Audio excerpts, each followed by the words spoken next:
And I can only assume Minnesota's not the exception.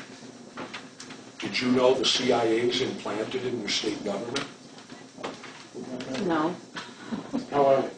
Well, I'll explain. First of all, the CIA mission statement says they're not to be operational within the U.S. So they're violating their mission statement.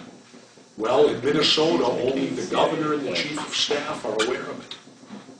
That there's an implanted CIA person in Minnesota government at a level to where he doesn't come and go with elections.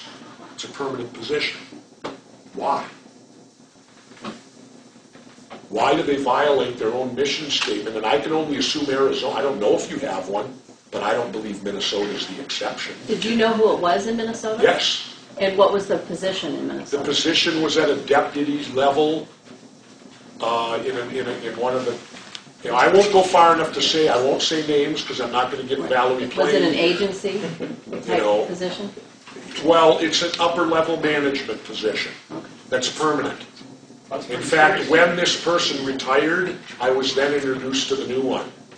They then recruited a new one and had that person implanted in Minnesota government. If you're also not aware, 1 month after I took office, I was requested to the basement of the Capitol where I was interrogated by 23 members of the Central Intelligence Agency, and I was the governor. I went, because being a former military, you kind of feel obligated. You don't know what it's really about. I walked into the room, and they put me in a chair at the end, and they were in a big half circle around me, and they interrogated me, questioned me. And having met me, you'll realize how I handled it. I walked in and I sat down. I said, well, first of all, I said, before you ask me any questions, I have a few for you. I said, what are you here for?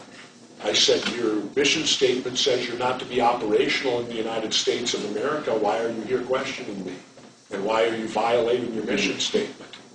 Well, I couldn't get an answer. Him, that's the way they are. I second said, I want to go around the room. I want you to tell me your name and what you do. And I'm the governor.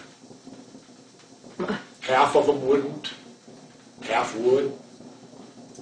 I don't know if they're telling the truth when they said to me. What did they question you about? What was Well, the purpose? okay, when it was over, I went home very puzzled that day. And when I got home, I thought, who can I call that could clear this up for me? And one name came to me, and his name is Richard Marcinko. Does anyone know who Richard Marcinko is? Dick Marcinko writes the Road Warrior books.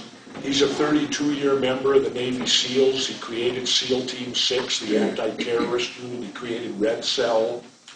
And Dick worked very closely and many times with the CIA, whom we in the SEALs lovingly call Christians in Action. That's our slang term for the CIA. We call them Christians in Action. We're SEALs, come on. We're not your normal run-of-the-mill. Don't know that. Yeah, we don't know any better. And so I called Dick, and I said, Dick, I just had a meeting, 23 members of the CIA in the bowels of the Capitol. I said, and I can't figure out why they wanted to talk to me. And I said, you're the guy who I probably would have calling because you would have the most intel to me.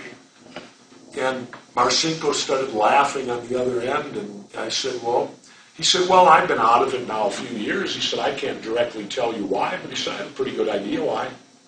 I said, tell me, you're leap years ahead of me. He said, they didn't see you coming. And what's the CIA's job? Their job is to do intelligence reports to let the government know trends and things like that so that the high echelon government people can make, hopefully, good decisions based upon intelligence. And when I thought back to the questioning, it was all about how I got elected.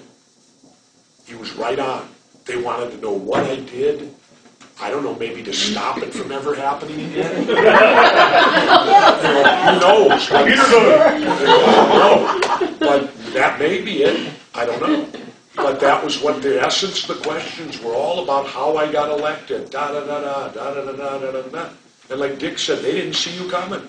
And he said, they want to know now, is there going to be 6 more independent governors on the horizon? What is going on here in the U.S.? Then I'll tell you the best story.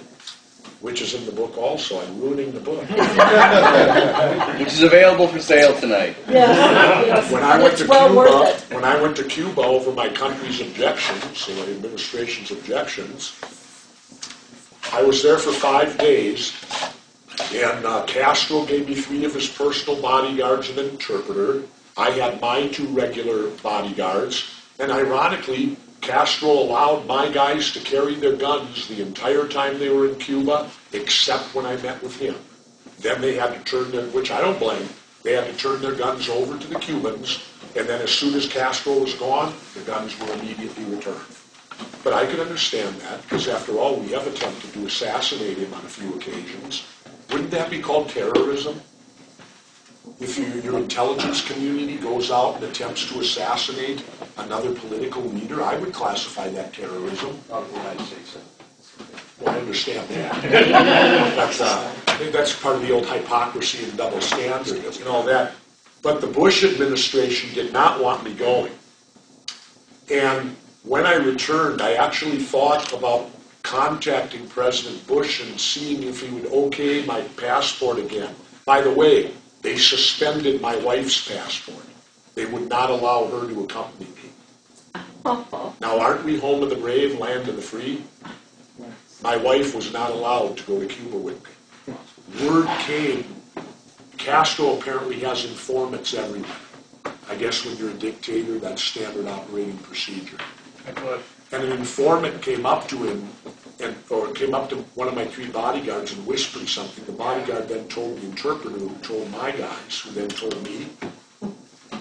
The informant said that I was being tailed by CIA operatives. Now I'm in Cuba, right? And the Cubans wanted to know if I wanted to lose them. Well, I found that real strange. Here I am, a U.S. governor. I haven't done anything wrong, and I'm being tailed by my own intelligence community, and they didn't tell me. And the Cubans are offering me a way to lose them. Join you at the table. You know, What'd you say? I said no. I said we're not doing nothing wrong. I don't. What are they going to report back? I said ignore them. We're going to have fun. We don't. I'm not going to. So we went on with the night. Well, got back to the United States. I'm in my office in the Capitol, and I look at my schedule, and there's this 2:00 meeting on my schedule that's blank. So I pulled my chief of staff in, and I go, Stephen, what's this 2:00 meeting? Everything else has got what it is. This 2:00 meeting's blank, and my chief of staff kind of rolls his eyes. He goes, CIA. I said, oh, okay. Well, I knew, because they're going to need debriefing. I understand how it works. They came in, and I'd met them before. And in fact, the guy I met is the head of the whole region. He told me something very interesting. When 9/11 hit, that afternoon, I called him, wanting to know what I needed to know. Right? I said, what do you know? What's going on here? He said, we know nothing more than you know, Governor, at this time, but if I learn more, I'll let you know. He told me later I was the only governor that bothered to call him. No other governors did. And I said, well, I'm the only governor that used to be a SEAL. I would know to call you. You're intelligence. I need intelligence. I'm going to call the people that are in that business. Well, anyway, these 2 guys sat down, and they went through the typical questions, which I expected. What did Castro's health like? Did he seem to have all his mental capacities? All the typical questions, and I answered them all honestly. And they were finished then, and they're very formal. They're very, the way they should be, with respectful and everything like that. And when they were finally done, they said, Governor, thank you very much. We're all done. And I said, you all done? You all finished? Don't want to ask me nothing more? They said, no. I said, there's nothing you want to tell me or anything else? Go, no, sir. I said, okay. I said, well, now I got something to tell you. And I said, I'll leave this up to your discretion. You take it where you think it needs to go. And I looked right at him and I said, if you ever put a tail on me again without telling me, I said, you're going to find your tail floating in the river. I said, now you take that back to whoever needs to know it. I was pissed.